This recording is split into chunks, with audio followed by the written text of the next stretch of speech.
SaLuSa December 2, 2011. There is no doubt that matters on Earth are now coming to a head, and it should eventually lead to many of the changes that we have been telling you about for quite some time.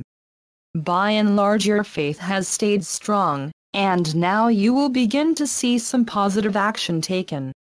There is, after all, a divine date that still stands as the final one beyond which we shall no longer tolerate delay.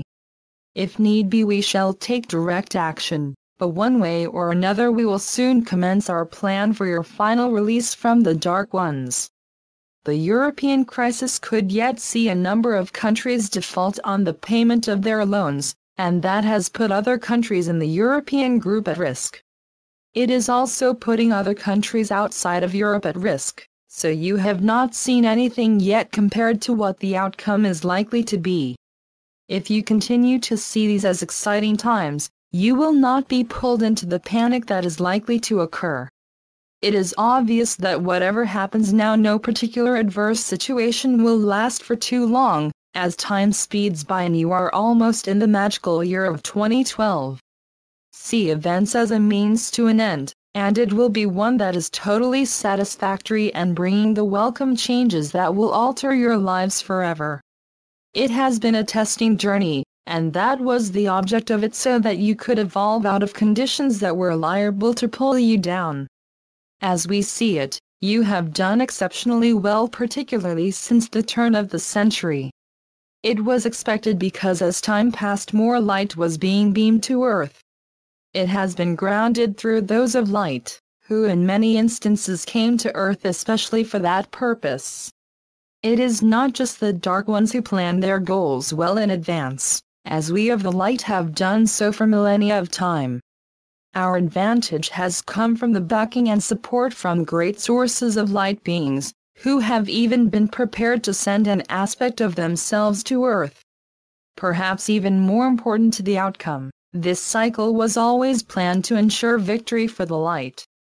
The Galactic Federation is ready to act at very short notice, and in the meantime continues to closely monitor all activities on Earth.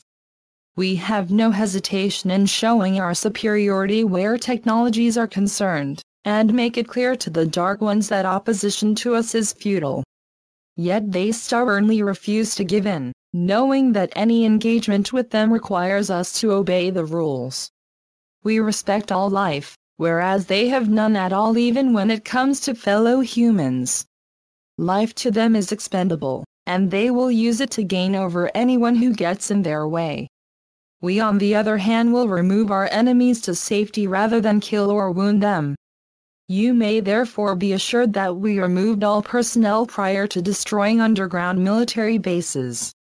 Anyone who says otherwise is untruthfully reporting events, and out to paint a false picture of us. Some of you will wonder why, in view of what we have said about ourselves, why we do not save lives in any other circumstances such as catastrophes. That is an expected reaction, and the answer is one we have given previously, and relates to a soul's life plan.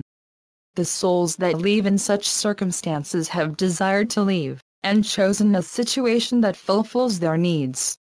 Understand that there is no such thing as an accidental death, and what you call natural deaths are also planned. If you think upon it, there would be little purpose in planning a life to expand your spiritual understanding, if you could accidentally be prevented from experiencing it in full. It is, however, true that because of your free will, you can shorten your life expectancy. However, that would only be after you carefully consider the implications of it. There will be others amongst you who will pick up on lives shortened by suicide, and even these souls are given a last-minute opportunity to change their minds. They are met by their guides who are aware of their original life plan and shown the outcome, and how it would affect their family and friends. We can assure that because of it, many souls are grateful to have had the chance to change their minds. Generally speaking, in any one lifetime you do not undertake any more than you can handle. In these end times there are, however, many souls who are anxious to clear their karma, and have packed their life full of experiences. Of course, when you rise up into the higher levels, You have a simple transition from one life to another without going through death. You do it through your own choosing, as you decide when it is your time to move on. You can literally step out of your old body into a new one as you desire. Along with the changes in your body cells that keep you young and healthy, you have none of the illnesses or disabling features experienced on Earth. Whatever you are called upon to do to achieve ascension is obviously very worthwhile, as it might be a long time before it comes around again. It is up to you, and it is certainly not impossible to ascend from any one lifetime, but you would have to achieve it through your own endeavors. That is why your ascension now is considered unique, as it is on offer to every soul and endless help is being given to those who decide to take it. If you are one who is just awakening to who you really are and beginning to understand the purpose of life, be assured that you are already surrounded by loving souls who are eager to help you. There is still time, and once you set your sights on ascending, you are halfway there and you will find your consciousness levels rising. To be on the earth and not of it is very useful advice, as it allows you to concentrate on the future and allow the old ways to pass you by. It is those who cannot release their hold on to earthly things that are struggling to break free, and as we often point out, it is usually fear that is at the root of it. Come from fearing the changes to welcoming them, and see their necessity if the human race is to progress from the old cycle to the new one. However slow changes may take place where some of the massive cycles are concerned, everything is on the move even if it appears undetectable. I am SaLuSa from Sirius, and thank all of you who are sending us your love and invitation to join you. We could not come without it, and we now know that the time is right for our open contact with you. We love you all. Thank you, SaLuSa.